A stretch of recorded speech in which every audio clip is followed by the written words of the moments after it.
بسم الله الرحمن الرحيم.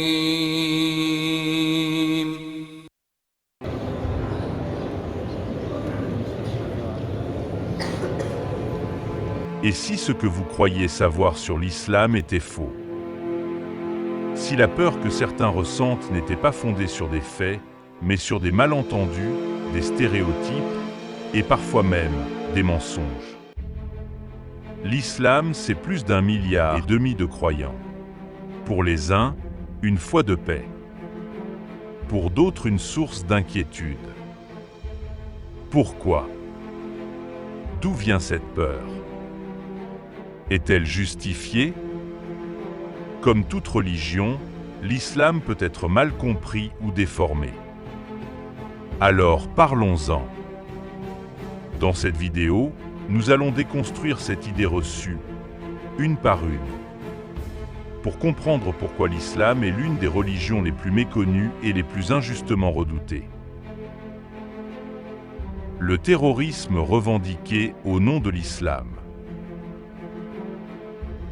Beaucoup associent l'islam à la violence à cause d'attentats commis par des groupes comme Daesh ou Al-Qaïda qui prétendent agir au nom d'Allah. Pourtant, ces groupes représentent une infime minorité et sont fermement condamnés par l'écrasante majorité des musulmans dans le monde entier. Leurs actes contredisent totalement les principes fondamentaux de l'islam: le respect de la vie, la justice, la miséricorde. Le Coran dit « Quiconque tue une âme, c'est comme s'il avait tué toute l'humanité ». Voir Sourate 5, verset 32. Les terroristes ne sont pas des croyants fidèles. Ce sont des déviants, rejetés par les sociétés musulmanes elles-mêmes. Un sondage YouGov 2015 révélait que 56% des Britanniques associaient l'islam à l'extrémisme. Mais selon Pew Research 2018, la majorité des musulmans dans le monde condamnent les attentats suicides et tout recours à la violence.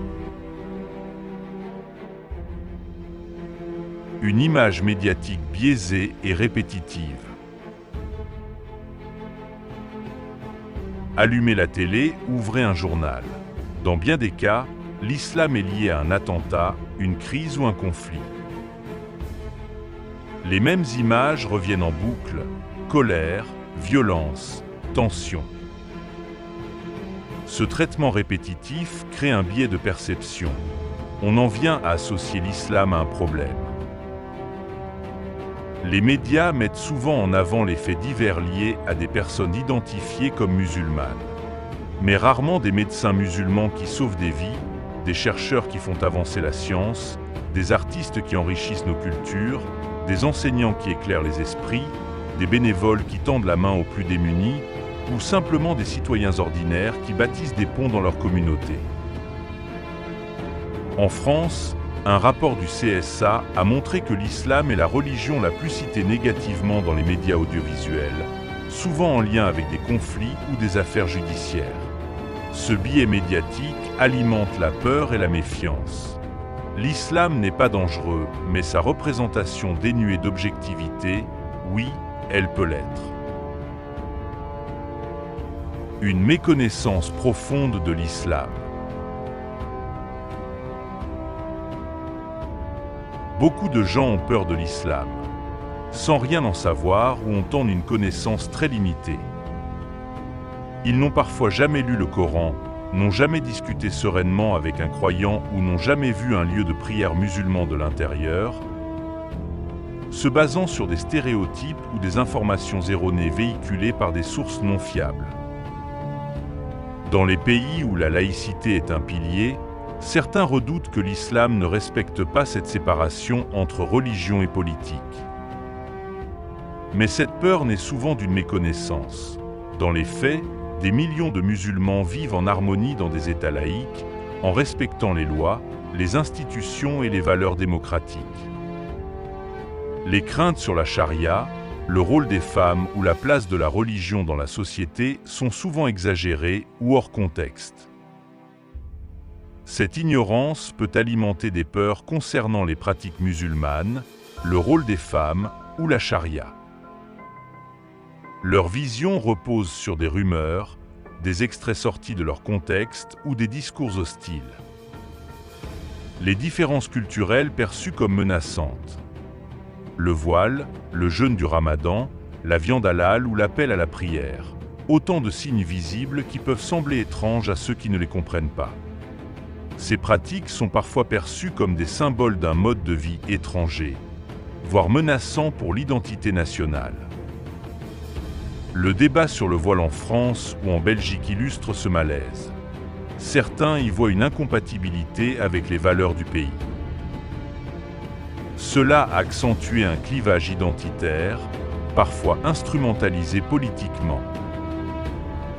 Les restrictions que l'on associe parfois à l'islam, comme le mariage précoce, l'interdiction de l'éducation ou les violences faites aux femmes, relèvent en réalité de traditions patriarcales spécifiques à certaines cultures, pas des textes fondateurs de la religion. Malheureusement, dans l'imaginaire collectif, ces dérives culturelles sont souvent prises pour des prescriptions religieuses, ce qui alimente une peur injustifiée. Si ce moment a réveillé quelque chose en vous, abonnez-vous pour apprendre chaque jour davantage. On oublie parfois que l'islam a été révolutionnaire au 7e siècle en reconnaissant aux femmes des droits fondamentaux que l'Europe n'accordera que bien plus tard. Droit à l'héritage, au consentement dans le mariage, à la propriété, à la participation à la vie économique et sociale. L'islam n'est pas un bloc imposé, c'est une foi vécue dans le respect des lois locales. Comme le dit le Coran, nous vous avons fait peuple et tribu pour que vous vous entreconnaissiez. Voir sourate 49, verset 13. La peur de la charia. Le mot charia fait peur.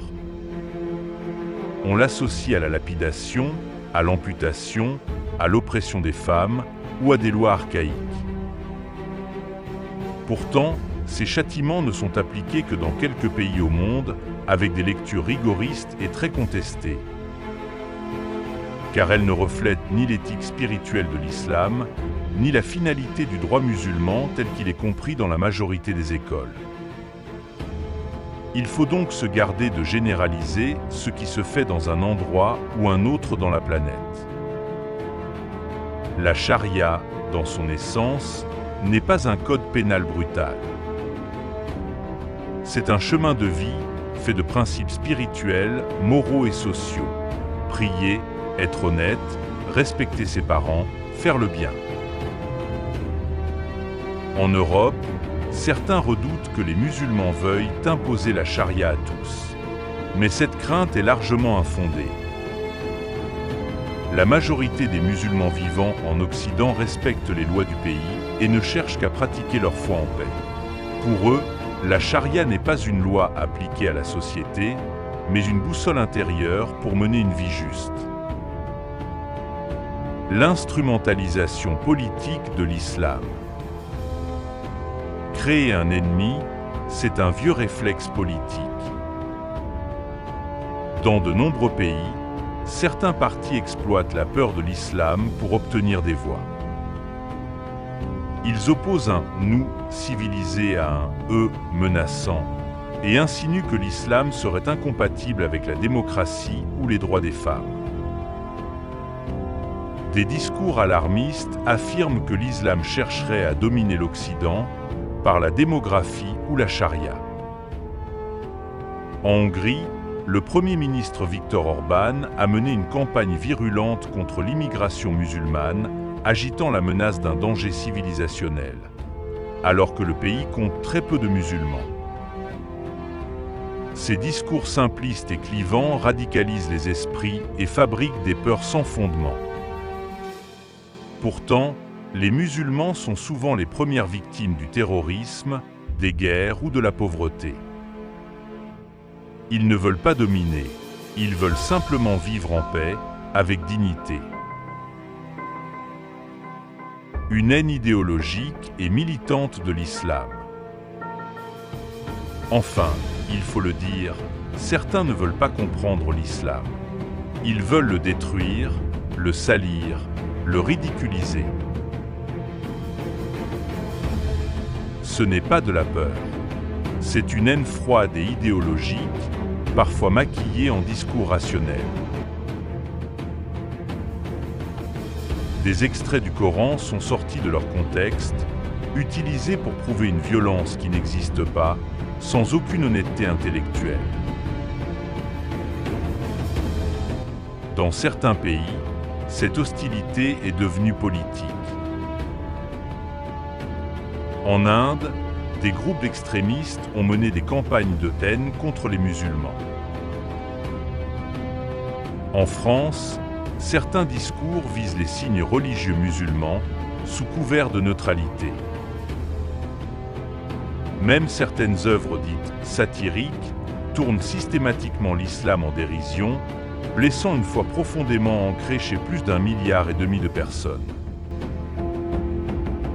Face à cette hostilité, la réponse du croyant reste la dignité. Le prophète Mohammed, paix et salut sur lui, a dit « Le croyant n'est pas celui qui insulte, qui maudit, qui parle vulgairement. » Souvenons-nous que ce n'est pas dans l'affrontement qu'on fait reculer les préjugés, mais par la lucidité, la constance, l'intelligence et dans l'exemple vécu. Souvenons-nous aussi que ce n'est pas la haine qui corrige l'erreur, mais la clarté, l'exemple et la patience. Face à l'hostilité, seule une réponse éclairée et digne a le pouvoir de durer. Souvenons-nous enfin que la vérité ne crie pas plus fort que l'erreur, elle parle plus juste. La peur naît de l'ignorance, le rejet naît du mensonge, la haine naît de l'aveuglement. L'islam peut donner l'impression de ne pas être parfait. Aucune communauté ou religion ne l'est. Mais ce qu'on lui reproche souvent n'est pas ce qu'il est vraiment. C'est un lien avec Dieu, une discipline intérieure, une fraternité entre êtres humains.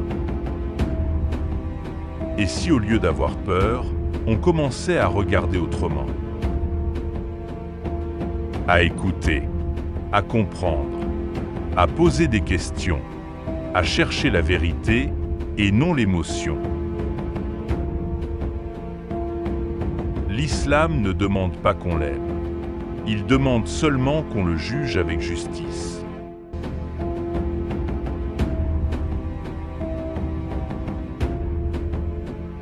Merci d'être resté jusqu'au bout. Si cette vidéo vous a éclairé, n'hésitez pas à vous abonner dès maintenant pour ne rien rater.